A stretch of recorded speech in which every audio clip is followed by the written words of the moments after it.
Do subscribe my educational creativity channel at first. Educational creativity চ্যানেলে সকলকে স্বাগত। আজ আমি প্রশ্নমূল মামলার আপডেট আপনাদের দেবো। আপনারা অনেকে ইতিমধ্যে পার্সোনালি মেসেজ করেছেন যে স্যার আজকে প্রশ্নমূল মামলার আপডেট কি। 2017-2022 ডেট প্রশ্নমূল মামলা আছে। জানেন যে 19 নম্বর কোর্টে ছিল, 11 নম্বর সিরিয়ালে একটি মামলা ছিল, তার সংক্রান্ত সমস্ত মামলাই কিন্তু প্রশ্নমূল মামলায় ছিল। তো এই প্রশ্নমূল মামলায় আজকে লাইভ স্ট্রিমিং আমরা কেউ দেখতে পাইনি, কারণ লাইভ স্ট্রিমিং বন্ধ ছিল। তো গুরুত্বপূর্ণ এখানে কিছু কথা উঠে এলো যে রিক্রুটমেন্ট যদি শুরু হয়ে যায় তাহলে কি হবে, এরকম একটি কথা। তো কিছু কিছু গুরুত্বপূর্ণ ব্যাপার নিয়েও আলোচনা হলো, সেইগুলো আমি বলবো সময় কেন এত বেশি দেওয়া হলো, এই সমস্ত বিষয় নিয়ে বিস্তারিত বলবো। আপনারা সঙ্গে থাকুন, দেখতে থাকুন।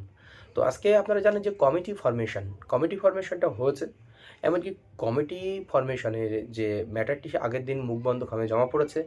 এবার রেমুনারেশনের ব্যাপার এক্সপার্টদের, তাই এক্সপার্টদের রেমুনারেশন ব্যাপার সেটা বোর্ড আর কোর্টের ব্যাপার। বোর্ড আর কোর্ট সেটা ঠিক করবেন, সেটা যারা পিটিশনার আছেন তাদের জানার বিষয় না, বা আমাদেরও জানার বিষয় নয়। তো রিপোর্ট কতদিনের মধ্যে জমা পড়বে, এটা একটি গুরুত্বপূর্ণ প্রশ্ন। রিপোর্ট জমা না পড়লে তো আর প্রশ্ন কোথায় ভুল আছে, এক্সপার্টরা কোথায় ভুল বার করবেন সেটা না জানতে পারলে তো আর সমস্যার সমাধান হবে না।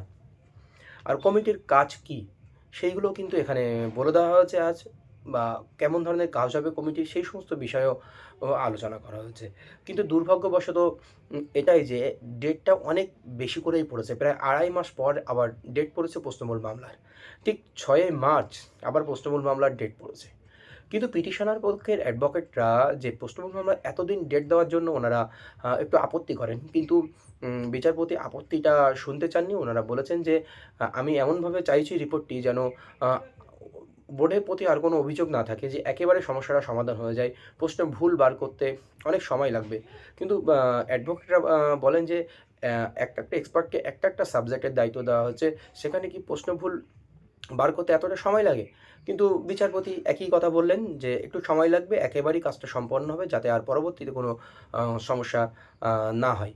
কিন্তু অ্যাডভোকেটের পক্ষ থেকে, মানে পিটিশনারের অ্যাডভোকেট পক্ষ থেকে এখানে প্রশ্ন ছুড়ে দেওয়া হয় যে স্যার তাহলে এর মধ্যে যদি নোটিফিকেশান চলে আসে আমরা কী করব? তাহলে এই ক্যান্ডিডেটগুলো কি বঞ্চিত হবে? এটা কিন্তু একটা ভীষণ বড় একটি ফ্যাক্টর, ভীষণ বড় একটি প্রশ্ন। অনেকের আপত্তি হতে পারে আমার এই কথাটা, অনেকটাই খারাপ লাগতে পারে। তাদের খারাপ লাগবে একটাই কারণে, ওনারা বলতে পারে যে 2014 রিক্রুটমেন্ট হয়ে গেছে, প্রশ্নবল মামলা চলছিল, পরবর্তীকালে আবার নিয়োগ হচ্ছে, এই সমস্ত সমস্যা। তো পিটিশনার ওই সমস্ত সমস্যার মধ্যে যাবেন না বলে অ্যাডভোকেট প্রশ্ন করেন এই প্রশ্নটি। কিন্তু বিচারপতি তখনই একটা খুব পজিটিভ ফিডব্যাক দেয় ক্যান্ডিডেটের জন্য। ক্যান্ডিডেটরা ভয় পাওয়ার কিছুই নেই এখানে, যে যদি এরকম কোনো রিক্রুটমেন্ট নোটিফিকেশান আসে তাহলে আবার অ্যাপ্লিকেশান করে আমাদের কোর্টকে জানাতে। তাহলে সেই কোর্ট সেই মতো কিছু হলেও স্টেপ নেবেন ক্যান্ডিডেটের জন্য, তখন কোর্ট ভাববেন যে কী করা যেতে পারে। সেজন্য ক্যান্ডিডেটের পক্ষে এটা কিন্তু এক প্রকার টাইমটা বেশি দেওয়ার জন্য দুর্ভাগ্য বলা যেতে পারে। কিন্তু কোর্ট আশ্বস্ত না করলেও, অফিসিয়ালি আশ্বস্ত না করলেও কোর্ট ওয়েটা বলে দিয়েছেন যে অ্যাপ্লিকেশান একটি করে আমাকে জানাতে হবে যে নোটিফিকেশান এসছে। তাহলে ক্যান্ডিডেটের জন্য কী করা যায় সেটা কোর্ট কিন্তু দেখবেন। এটাই হচ্ছে মূল বিষয়। এটা অনেকের আপত্তি থাকতে পারে যে অনেক এটা হতে পারে, না হতে পারে। কিন্তু এটাই সত্য কথা, এটাই ঘটেছে। সেই জন্য আমি আপনাদেরকে কিন্তু এটা আ শেয়ার করলাম। এবার প্রশ্ন হলো তাহলে কি ৬ মার্চের আগে কি আর কোনো হিয়ারিং হবে না? না, এটা ভুল। ৬ মার্চের আগে হিয়ারিং হতে পারে। কারণ প্রশ্নমূল মামলা তো ফাইল অনবরত হতেই চলেছে। আবারও খুব তাড়াতাড়ি ২-১ দিনের মধ্যে দেখা যাচ্ছে একটা ফাইল হবে। বা কোর্ট ভ্যাকেশনের পরে আবার ফাইল হবে, বা আজ একটা ফাইল হয়েছে বা মঙ্গলবার হতে পারে। এমনটি চলতে থাকবে অটোমেটিক। তো সেই সমস্ত মামলা অটোমেটিক্যালি মেনশন হবে বা অটোমেটিক্যালি লিস্টেড আসবে। তখন সেই সমস্ত কথা কিন্তু আবার চলে আসবে, বা কোনো নতুন কোনো সাবমিশন থাকলে অ্যাডভোকেটরা দেবেন পিটিশনারদের পক্ষে। তাহলে হিয়ারিংও আবার হতে পারে। ৬ মার্চ ডেট দিয়েছে বলেই কি রিপোর্ট সেই ৬ মার্চেই জমা পড়বে? না, রিপোর্ট আরও আগেও জমা পড়তে পারে।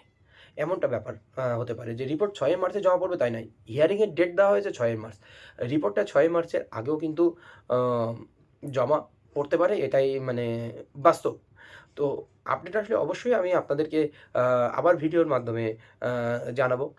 এবার আরও একটি প্রশ্ন বিচারপতিকে ছুড়ে দেওয়া হয় যে স্যার মাই লর্ড, যে ক্যালকাটা ইউনিভার্সিটি যে আ যে কমিটি গঠন করেছিল, সেই কমিটি গঠন যাতে আর রিপিটিশন না হয় সেদিকে দেখতে হবে। তো বিচারপতি ফিডব্যাক দেন যে হ্যাঁ, ক্যালকাটা ইউনিভার্সিটি এটা এমনটা করবেন না, বা সে ব্যাপারটাও দেখা হচ্ছে যে এমনটা করবেন না বলেও আশ্বস্ত করেন কোর্ট।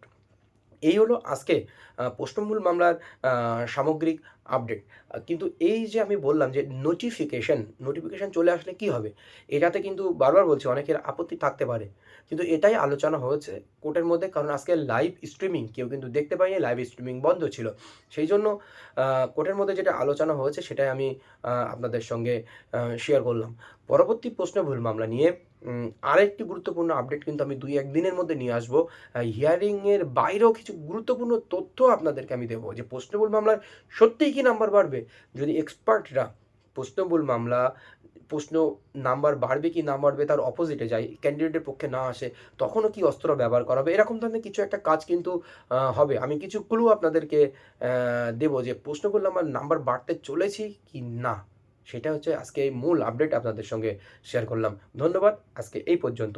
পরবর্তী আপডেটের জন্য অপেক্ষা করুন। আর আমার চ্যানেলে নতুন হলে অবশ্যই চ্যানেলটি সাবস্ক্রাইব করে বেল আইকনটি প্রেস করে পাশে থাকবেন।